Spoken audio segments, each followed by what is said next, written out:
Welcome to Nkanizatu, the pod that tells indigenous stories every day, the platform that tells you what's good and what's odd for young people and elderly alike in the areas of art, history, and culture preservation. And now your host, Rinah Kasongo. Hi, welcome to the Nkanizatu podcast, where we bring you interesting conversations on African arts, history, and culture.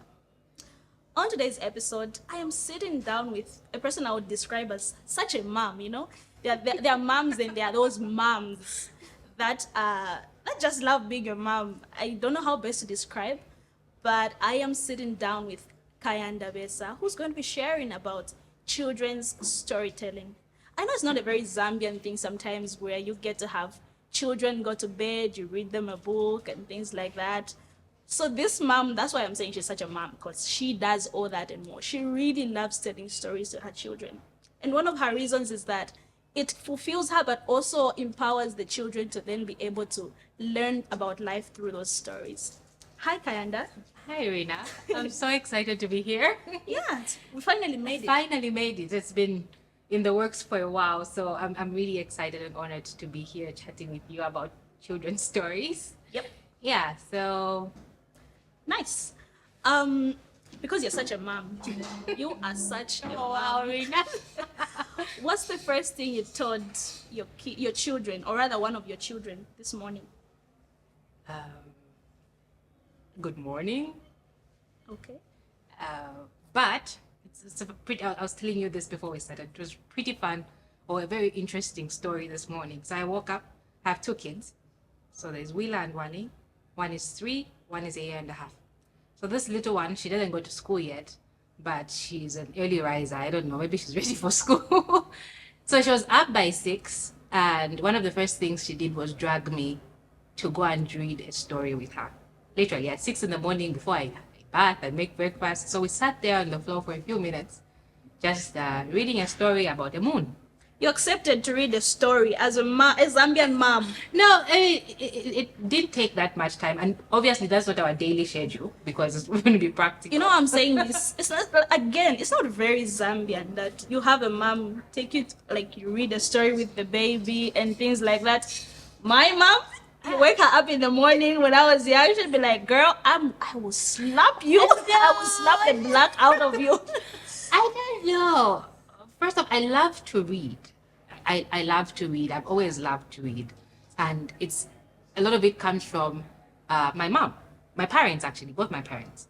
So my parents read to me a lot. My dad is a teacher, or he was a teacher when I was growing up. And my mom, well, she wasn't in anything education, but they actually met through exchanging novels. So I grew up in a very book-filled environment. My father was privileged to have lots of access to libraries, and so I would have children's books switched in and out of the house on the regular. So reading for me was sort of part of how I was raised, and not just reading but storytelling in general. My big mom, I have 9 mothers, so my mom's older sister, she always tells everybody who cares to listen to this story. I used to gauge guests by maybe they can't read. Wait, you are that smart or that judgmental. I know, right? You could tell this grandpa probably can't read, but I would always request a story. So when a guest comes to our house, when you come to visit, I'll bring them a book or ask them to tell me a guessing story. So that's what I sort of called Utushini then, guessing stories. I thought people just made them up on the go. So I think from my experience, it has been a Zambian thing, actually. Storytelling has been a Zambian thing, just, I guess, how it's done.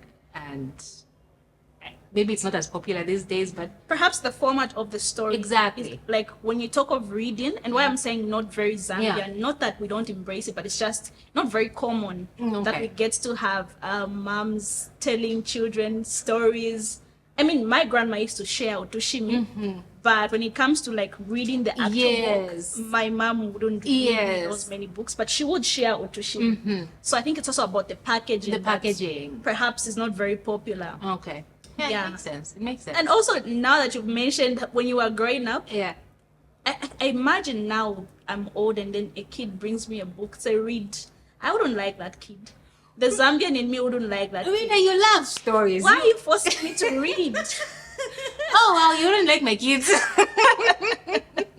So I just thought I should put it no, out I'm there. kidding. You would. But I would like WilaWane only because it's them. But if it's any other kid, Come to our house, Auntie Rinah, you'll read to them. By force. and my daughter doesn't bring one book. She'll bring you 3 books, and she'll even give you a detailed order. No, you can read this one, and then you can read that one, and then we read this one. wow. Yeah. Okay, I'm not coming soon, but maybe one day. Talking of you growing up, what book really had an impact on you, just personality-wise, or even just how you perceive life? Wow. Well, I don't remember a lot of the stories I read as a very young child, but I think one of my favorite authors of all time, I started reading adult novels very early. Like in primary school, and I was sneaking Danielle Steele and Sidney Sheldon. Did you also read The Mills and Boone? When I got to high school. Yeah, I did. That's not for everyone. Yes, but when I was in primary school, I'd already started reading Sidney Sheldon, and I think when I think of authors now, his stories had the biggest impact on me, and even a lot of some of Danielle Steele's earlier work. There was a book she wrote called The Promise, and up to now, it always elicits the warmest feelings. Is it about love? It's about love. Yes, this girl. Anyway, it's a whole story, but it's one of those books I've read multiple times, and obviously as I've grown, my taste in literature has evolved significantly in what I enjoy. But I think it's those foundational stories for me. Not very. I realized I wasn't very exposed to a lot of African literature when I was very young, until I sort of got to high school. But it's those stories that shaped a love for knowledge. I don't know if that makes sense. Yeah. There's so many themes and so many things I had never heard of until I read about them in a novel. And then you find you're so knowledgeable about so many things because you just read about it in a story. And so that sort of made me more curious. So I would read about something, and then as I got older and we had like access to Google, my mom used to have like an internet cafe. So I'd literally have a list of things I would want to come and go and search once I went to the cafe. I've read about this concept, they've touched on it in this story, and then how do I build on it? I'm so curious. And it's been the theme of how I've sort of grown up. And I think part of that comes from, reading those things in stories. Yeah, so I think that's the biggest thing that was foundational in my love for stories. Yeah, and already I can tell that you're passing on that to your children. Yeah. There's this meme I find online that in Africa we're so used of generational curses. We need to pass on generational blessings. Exactly. Now in your case, you're passing on generational love of literature. Yes. Yeah, and I think I've mentioned this to you in the past. It's just our random conversations about how getting pregnant and having my first child, I had no experience with children. And in the many things I was trying to research in my parenting journey, one of them was, how do I raise a reading child? It's literally come to my Google search history. It's like a big theme. How to raise a reading child. I just felt like it's one of those things that would be an honor to kind of share with my child. And I'm really excited. And so far it's working. So far it's working. So I'm excited. Nice. Mm-hmm. Talking of the present, I understand you run the WilaWane toy and bookstore. Yes, so I'm the founder and CEO of a children's educational wooden toy and bookstore. We are called WilaWane Store. So we launched last year in April, and we do a wide range of wooden educational toys, classic Montessori aligned toys, children's storybooks, as well as STEM kits. And so a lot of that again comes from a place of trying to create an environment from my own journey as a mom, of where learning is fun and not forced, and reading is fun and embraced by young children. It's not exhausting to have reading homework. And I get that. Are you one of those parents that get to be like, homework again? Like, what are we going to do now? Yes, it's exhausting for me. teachers. No. They need to take it easy on you. Yes. No, but I feel like part of what we do and what we're trying to do at WilaWane Store is, first of all, providing resources that enable children to enjoy learning. As in, learning shouldn't be a chore, shouldn't be exhausting, homework shouldn't be upsetting for the child, you know what I mean? You shouldn't have to bribe them and spank them. But a lot of that comes from building certain habits and providing resources that help support, that kind of learning. Just as an example, at WilaWane Store, we stock things like peg boards or counting boards. And so you are teaching a child how to count. It's not just counting on paper, but they can actually feel the numbers. They can actually count those pegs, and it gives them a more practical way to learn, and it makes it more enjoyable. Also, there's this saying, what's the saying? What the hand does, the mind remembers. So a more effective, that's my Maria Montessori. So a more effective way to learn is through sensory and tactile experiences. When you touch letter A, when you're trying to teach letter A, beyond just saying A, when you touch it and feel it, it creates a more, it makes it easier to remember. It makes it easier to assimilate and adds more meaning to that learning experience. So that's what we're trying to do. And also, aside from providing these resources, we're trying to also partner with, the average Zambian parent in empowering them to implement play and literature-based learning starting right at home. So learning and reading and things like that and storytelling shouldn't just be a school activity. It should be something that's sort of encouraged starting right at home. That's, fun and exciting. And we found that there's been a knowledge gap in terms of sometimes people want to do certain things, but they just don't know where to start. Other times they just don't know. I've had a lot of people who are minds blown that I'm reading to a 1-year-old. But nobody like I start reading with my children from birth. So we literally start storytelling before they are born, while they're in the belly. See what I mean by you're such a mom who reads to somebody that is not yet born. They can hear you. They know your voice. Wow. Yeah. So we want to make that information very popular and sort of create content around saying, you know what, you can tell stories to a 6-month-old. You can expose them to books. You can actually introduction to just the actual book is the first step in literacy. Just the very idea of giving them a book to touch, to feel, to flip the pages, and that can start as early as 6 months, as early as 5 months, depending on your child. So that's what we're doing at WilaWane Store, and we are very excited. It's been very exciting. Nice. And how has the public received your venture, the toy and bookstore thing? Actually, it's been very exciting. On the one hand, we've had a market of people who have already are very similar to me in the sense that they've been looking for that kind of material, those kind of products that help, their children's learning right at home. And they're very excited that finally they have a place that can stock those things. And then we have another market of people who are like, wait, I didn't know this existed. This is really cool.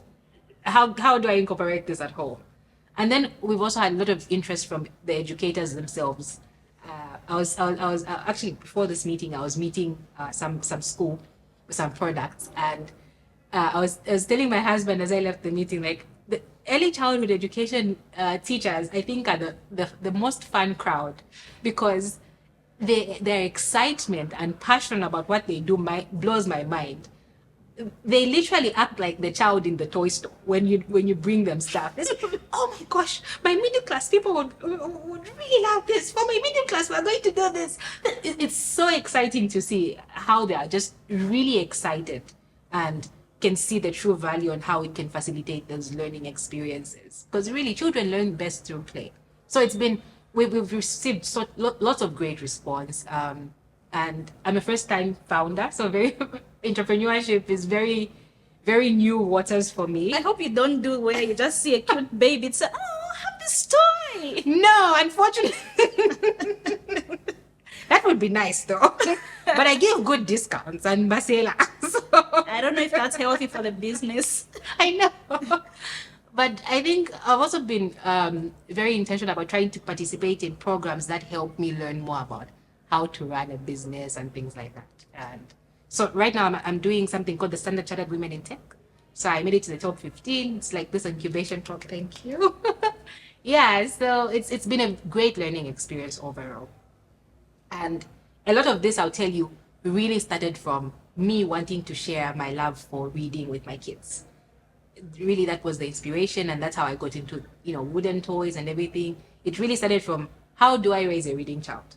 How do I expose children to, how do I expose my children to all forms of literature from very early on?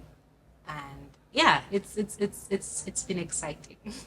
Nice. I must say, I was just joking when I say don't bring me books. I love reading. We know that, Rinah.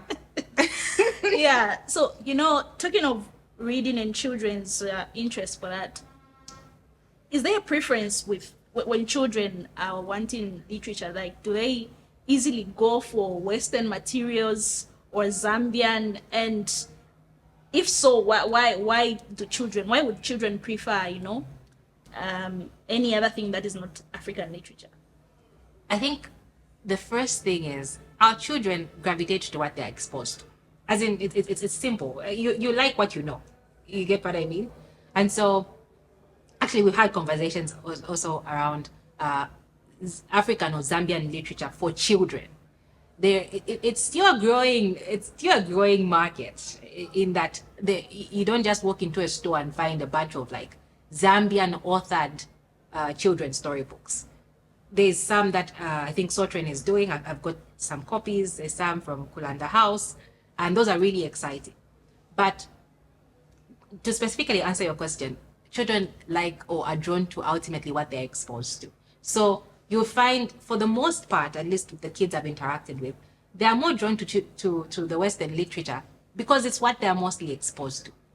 Just from a practical standpoint. Even just as an example, like children like my 1-year-old, right?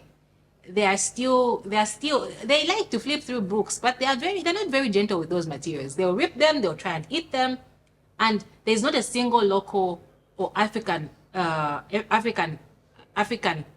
Zambian written authored book that's in board book form. I'll tell you, there's nothing. So if you're a parent and you're looking for Zambian literature, even for that young age, I would say currently we don't have much. But as they get older, obviously we have, different stories. There's one book written by Mr. Sidney about Nkalamu. I actually sent him a video some weeks ago of us doing story time with that one, and she loves it. We also have this other book by Kulanda House called Chipo and the Bird that my toddler is obsessed with. But it's because we've been privileged to have those materials and expose them to them. So children will gravitate to what they've been exposed to. Another thing that I've found is, and I actually recommend it to parents sometimes, is sometimes when you are trying to get your child into reading a bit later, you haven't had all these backgrounds, but you want to start. Your child is 5. Sometimes it's easier when they can relate to the story. So you find most parents or most families do a lot of screen time. There's a lot of time, characters like Bluey and whatever. So a good way to sort of slowly ease into reading would be to say, okay, this is a Bluey book. It's something they watch on TV, so they can relate to it. You get what I mean? So that's why there's, the more Western literature that they're exposed to. But it comes down to, there's also a need for us to make more local stories for young children. And not just local story, but good quality, good quality in the way the book is packaged, good quality in the way the story flows, good quality in the graphics and things like that. Children like bright pictures and colors, and children who can't read yet, for example, a 1-year-old. My 1-year-old just points at animals when she sees them in a story. A lion, monkey, and things like that. So, an African picture book for 1-year-olds, Zambian picture book for 1-year-olds. I think that would be great. It would be a great way to have children as young as my one celebrating, Zambian and African literature. But there's progress. I like that you've said there's progress. And speaking of books, if you are looking to publish your work, or you've written a number of stories, but you don't know how to go about it, there is Sochen Publishers. What they do is that they bring stories to life. Once you have an existing manuscript or a story idea, you can reach out to them, and they'll be able to furnish that idea. I've seen a lot of stories that weren't so good become best-selling stories because of Sochen Publishers. They make sure they add the magic to your story. So, getting back to just children having an interest for literature, why do you think it's important that children should be more exposed to, like African literature, and also stories that incorporate culture and things like that? Like, why is that important? What does that do to a child? I always find this, and actually sometimes makes me a bit emotional, in that representation really matters. Rinah, I'll tell you, my daughter had this book. It's a Zambian storybook, and it's called. It's a little girl in the picture. One of the graphics is a little girl who's papoed a teddy bear. Okay, a teddy bear with a chitenge, and my daughter's reaction the first time she read that book was like, "Mommy, like me." As this is a small girl, she was like, that was like the character had dark skin. And yes. She had a dark skin, nakwatani fikuti with fikutis in the hair, and she had papaed with a chitenge, a teddy bear. And she went and got her teddy bear and grabbed the chitenge and asked me to help her papu. So that for me is just a small, how I would summarize it, in that representation matters. Kids need to see themselves in the stories. Kids need to be able to relate to the experiences in the stories. I'll give you another example. Last Christmas, my daughter told me that it wasn't Christmas. I told her it was Christmas. She told me that it wasn't Christmas. I said, why are you saying it's not Christmas? And she said, because there's no snow. It's gotten to that point now, like other than Santa, we're now looking at snow. Yes, okay. But it comes from the depictions of what Christmas looks like from the Western storybooks, and there's nothing wrong with them. But that's not what Christmas looks like in Zambia. But I'm yet to see a book about Christmas in Zambia for children. Yeah. You get my point. And what I'm saying it's gotten to that point is because previously I know my young sisters are always like, Tooth Fairy, when is the Tooth Fairy coming? So I'm surprised that there's now gotten to the point of snow. Yes. As in, I wanted to see a children's book about really what our Christmas looks like. Mangoes. Christmas in Zambia looks like mangoes, ripe mangoes in the tree, and eating rice and chicken and Fanta at grandma's house. You get what I mean? So experiences, and it's great to have a worldview, but it's very important for children to be able to relate to their context. To be able to relate to Nshima in a storybook. They see pudding. I guess you have pudding, but you get what I mean? To see the foods they eat, to see the clothes they wear, to see their kind of hair represented in a storybook, and starting from a very early age. Imagine how excited Wane would be to see, I don't know, what does she know now? to see Nshima. She knows Nshima at this point in a book, and she can say, oh, this is Nshima. You get what I mean? So, all right. Yeah. So those experiences, I think that's very key. And then another important thing is, I've told you, a lot of my curiosity started from the things I read in books. Storytelling is a great way to educate. It's the most fun way. I mean, when I've been trying as an adult to read,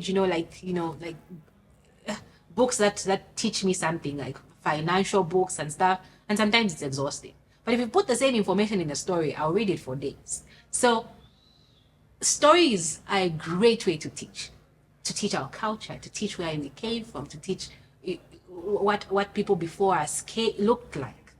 It's so important. And I think, for the creatives out there, I think there's really, that's the content we need to be putting out.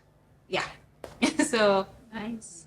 I like that. We need to do more of representation, like bring stories that would represent where we are currently. Exactly. Because I also face the same challenge with my young sister, especially with the Elsa dolls. Yes. She'll be like, I want my hair to be straight like Elsa. And I'm like, yeah, kinky muntu and Yes. there's no way we can make this Elsa thing. Yes. If we blow it, you'll be crying. Exactly. But she just can't understand why her hair can't be like Elsa, Exactly. you know? And it's a fair Which question. is why I like them Simbi dolls, Yeah. where they're bringing in the kind of hair for dolls that we actually have as Zambian children. Since Musimbi launched, I've bought each one of my nieces before I had kids. I was like 4 or 5 years ago.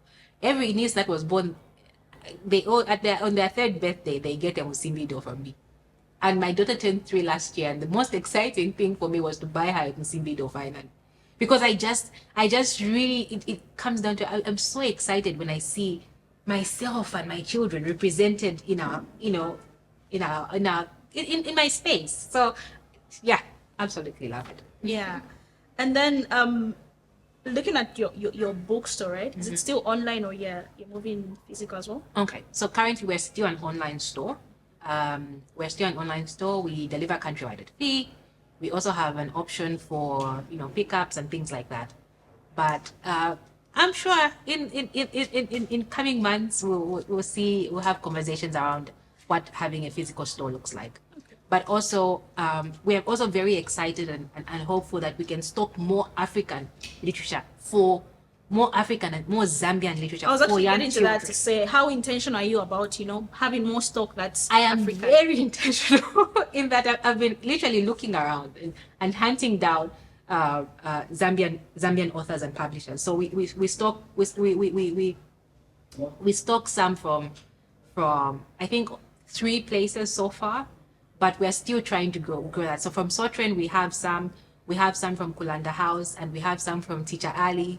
And if there's anybody else who has some, please bring us some, because we're really... What's the criteria? Do I just bring it, or there's some process that No. I mean, there's different arrangements with different publishing houses or independent authors. So it really depends on what your terms are and what you'd like. But also, I make sure, and I think something I pride myself in and we pride ourselves in at WilaWane Stories, every single thing we stock is carefully vetted. So we are going to go through that story, make sure it's not, weird or against particular values, and it aligns with our values as well and the brand we're trying to create. So just, those checks and balances. And also, when people bring their books to you and whatnot, how good is what strategies you put in place for promotions, for people to be aware about that stock and things like that? Yeah, so for our children's storybooks, we're still actively, working on our social media presence and just around that. But we like to share our own experiences. I think for us, WilaWane Store is very, very ingrained in the fact that it's really family, and we are our number 1 customers. So the number 1 thing we like to do is really just celebrate those stories with our own kids, and see their reactions, see how they feel about it, see how they receive it. And yeah, we share on our social media platforms, and it's always a great place to start. We also have pop-up stands, and I think pop-up stands, because the challenge we've been having as an online store is sometimes you'll be selling a book for 50 kwacha, and then you're delivering it somewhere else, and delivery costs as much.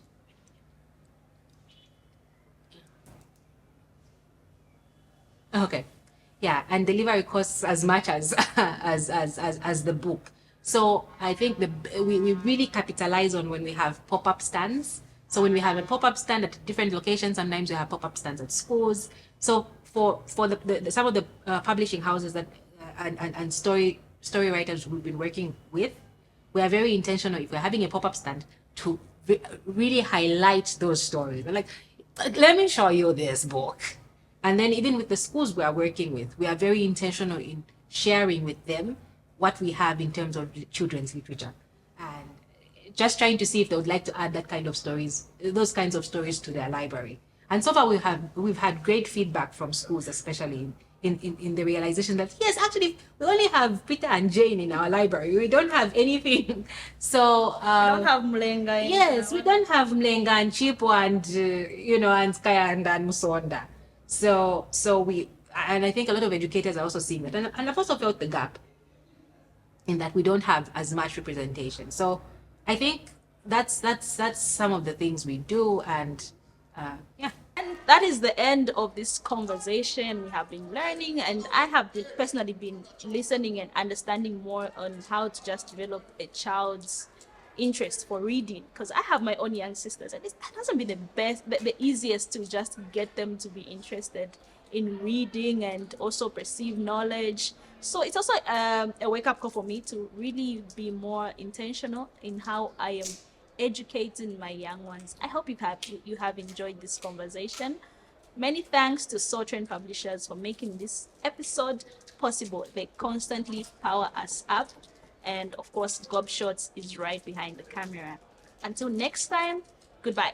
Welcome to Nkanizatu, the pod that tells indigenous stories every day, the platform that tells you what's good and what's odd for young people and elderly alike in the areas of art, history, and culture preservation. And now your host, Rinah Kasongo.